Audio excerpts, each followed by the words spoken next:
Magandang araw mga bata! Ako si Teacher Milen at tatalakayin natin ngayon ang tungkol sa aspekto ng pandiwa. Handa na ba kayo mga bata?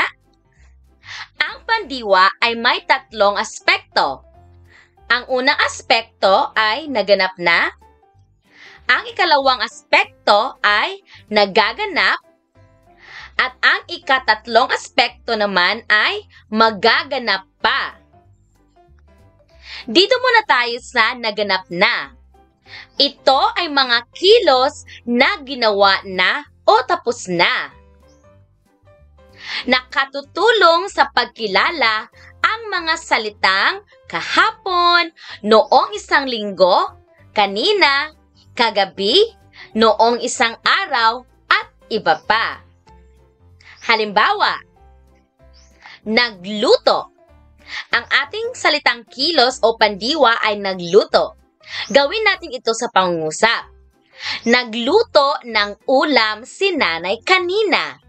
Di ba nakatutulong ang salitang kanina? Kaya ang salitang nagluto ay naganap na o tapos na. Iba pang halimbawa, naligo. Kahapon sila naligo sa dagat. Di ba ang salitang naligo ay isang naganap na dahil tapos na ang kilos dahil may salitang kahapon. Iba pang halimbawa, sumulat. Sumulat ng liham si ate noong Biyernes. Ang salitang sumulat ay naganap na. Ito ay salitang kilos na naganap na dahil sa salitang noong Biyernes. Iba pang halimbawa, sumayaw. Sumayaw ang mga bata kanina. Kailan sumayaw ang mga bata?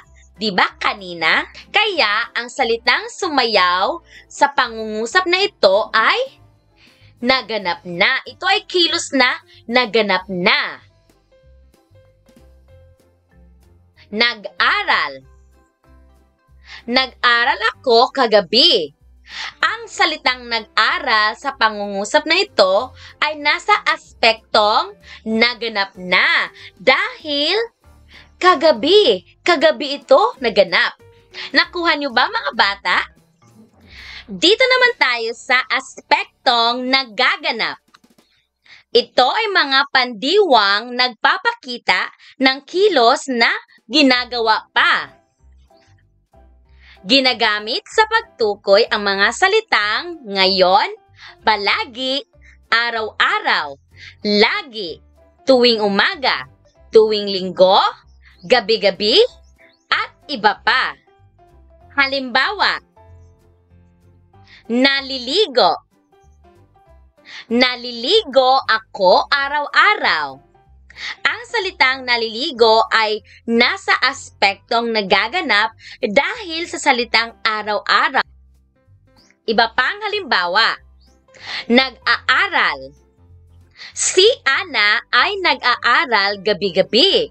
Ang salitang nag-aaral ay isang pandiwa na nasa aspektong nagaganap. Iba pang halimbawa, sumisigaw. Sumisigaw ang mga bata ngayon. Ang salitang sumisigaw ay isang pandiwa na nasa aspektong nagaganap. Iba pang halimbawa, kumakain. Palagi akong kumakain ng gulay. Ang salitang kumakain ay isang pandiwa na nasa aspektong nagaganap. Binibisita. Binibisita namin si Lola tuwing linggo. Ang salitang binibisita ay isang pandiwa na nasa aspektong nagaganap. Dito naman tayo sa ikatatlong aspekto, ang magaganap pa.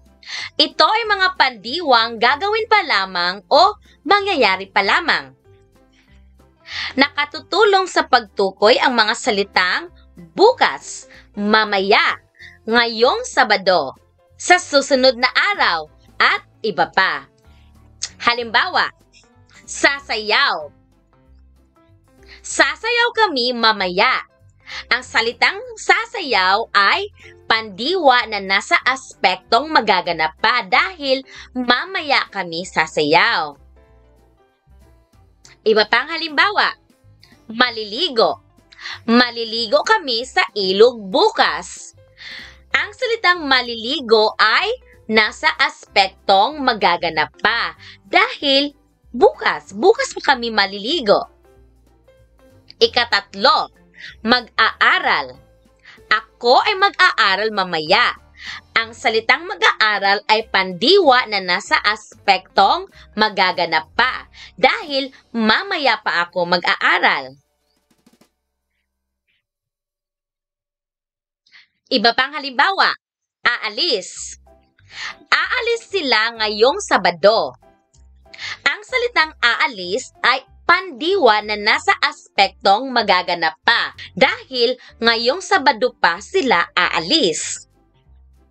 Babasahin. Sa susunod na araw, babasahin ko ang kwento. Ang salitang babasahin ay pandiwang nasa aspekto na magaganap pa. Okay mga bata, alam niyo na ba kung paano gagawin ang mga salitang naganap na, nagaganap at magaganap pa? Narito ang ating tatandaan.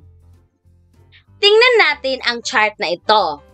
May mga aspekto ng pandiwa, naganap na, nagaganap at magaganap pa. Kung gagamitin natin ang panlaping kung makikita natin sa chart, nananatili ang panlaping sa naganap na at nagaganap. Pero nawawala ang panlaping sa magaganap pa. Katulad ng tumakbo. Ang tumakbo ay nasa aspektong naganap na. Ang salitang tumatakbo ay nasa aspektong nagaganap. Inuulit lang naman natin ang unang pantig sa salitang ugat na takbo. Kaya ito ay nagiging tumatakbo at ginagamit natin ang panlaping At kapag magaganap pa, nawawala ang panlaping kaya nagiging tatakbo. Uulitin ko, tumakbo, tumatakbo, tatakbo. Iba pang halimbawa, sumayaw. Ang salitang sumayaw ay nasa aspektong naganap na. Sumasayaw. Ang salitang sumasayaw ay nasa aspektong nagaganap. At ang salitang sasayaw ay nasa aspektong magaganap pa. Kung makikita natin, nawawala ang panlaping sa magaganap pa. Iba pang halimbawa, tumawag, tumatawag, tatawag. Bumalik, bumabalik, babalik. Kumain, kumakain, kakain. Bumasa, bumabasa, babasa. Nakuha niyo ba? Dito naman tayo sa paggamit ng panlaping in. Kung makikita natin ang chart, meron din tayong tatlong aspekto ng pandiwa. Naganap na, nagaganap at magaganap pa. Kung makikita natin sa chart, nananatili ang panlaping in sa tatlong aspekto. Pero sa magaganap pa, makikita natin na may panlaping hin kung gagamitin natin ang in o hin. Katulad ng winalis, winawalis, wawalisin. Kung mapapansin natin ang panlaping in na nasa aspektong magaganap pa, ay nalilipat sa hulihan ang in. Kaya, nagiging wawalisin. Ginagamit ang in kung ang salitang ugat ay nagtatapos sa katinig katulad ng walis. Ang walis ay nagtatapos sa titik S. Kaya, ang panlaping in ang ating gagamitin. Pero dito naman tayo sa isang salita na binasa. Kung naganap na, binasa. Kung nagaganap, binabasa. At kung magaganap pa, babasahin. Kung mapapansin natin, ginagamit natin ang panlaping hin sa magaganap pa na babasahin dahil ang salitang ugat ay basa at ang salitang basa ay nagtatapos sa titik A. Ang A ay isang patinig. Kapag ang salitang ugat ay nagtatapos sa patinig katulad ng A, kaya dinudugtong natin ang hin sa hulihan katulad ng babasahin. Kaya ito ay nagiging babasahin. Uulitin natin. Binasa, binabasa, babasahin. Nakuha niyo ba mga bata? Iba pang halimbawa. Sinayaw, sinasayaw, sasayawin. Ang salitang sinayaw ay nasa aspektong naganap na. Ang salitang sinasayaw ay nasa aspektong nagaganap. At ang salitang sasayawin ay nasa aspektong magaganap pa. Iba pang halimbawa, tinawag, tinatawag, tatawagin. Kinain, kinakain, kakainin. Kinanta, kinakanta, kakantahin. Binasa, binabasa, babasahin. Nakuha niyo ba? Dito naman tayo sa panlaping nag. Kung mapapansin natin sa chart, ang salitang nag ay nananatili sa aspektong naganap na at nagaganap. Pero kapag nasa aspektong magaganap pa, ang salitang nag ay magiging mag. Katulad ng nagbasa, nagbabasa, magbabasa. Uulitin natin. Nagbasa ay nasa aspektong naganap na. Nagbabasa ay nasa aspektong nagaganap. At ang salitang magbabasa ay nasa aspektong magaganap pa. Iba pang halimbawa. Nagluto, nagluluto, magluluto. Naglaba, naglalaba, maglalaba. Nagtanim, nagtatanim, magtatanim. Nagkuha, nagkukuha, magkukuha. Nagwalis, nagwawalis, magwawalis. Nakuha niyo ba? Dito naman tayo sa panlaping na. Kung mapapansin natin, ang mga panlaping na ay nananatili sa aspektong naganap na at nagaganap. Pero, nagiging ma kapag nasa aspektong magaganap pa. Katulad ng nabasa, nababasa, mababasa. Uulitin ko, ang salitang nabasa ay pandiwang nasa aspektong naganap na. Ang salitang nababasa ay nasa aspektong nagaganap. At ang salitang mababasa ay nasa aspektong magaganap pa. Iba pang halimbawa, nawala, nawawala, mawawala. Naipit, naiipit, maiipit. Nakuha, nakukuha, makukuha. Nasaktan, nasasaktan, masasaktan. Nadulas, nadudulas, madudulas. Nakuha niyo ba? Dito naman tayo sa panlaping nang. Kung mapapansin natin dito sa chart, ang panlaping nang ay mananatili sa aspektong naganap na at nagaganap. Pero magiging mang kapag nasa aspektong magaganap pa. Katulad ng nanghula, nanghuhula, manghuhula. Ang salitang nanghula ay pandiwa na nasa aspektong naganap na. Ang salitang nanghuhula ay nasa aspektong nagaganap. At ang salitang manghuhula ay nasa aspektong magaganap pa. Nakuha niyo ba mga bata? Iba pang halimbawa. Nanghiram, nanghihiram, manghihiram. Nangyari, nangyayari, mangyayari. Nanghuli, nanghuhuli, manghuhuli. Nanglait, Nang lalait, manglalait. Nang hina, nang hihina, manghihina. Nakuha niyo ba? Okay mga bata, nakuha niyo na ba ang kaibahan sa tatlong aspekto ng pandiwa? Uulitin ko, ang tatlong aspekto ng pandiwa ay naganap na, nagaganap at magaganap pa.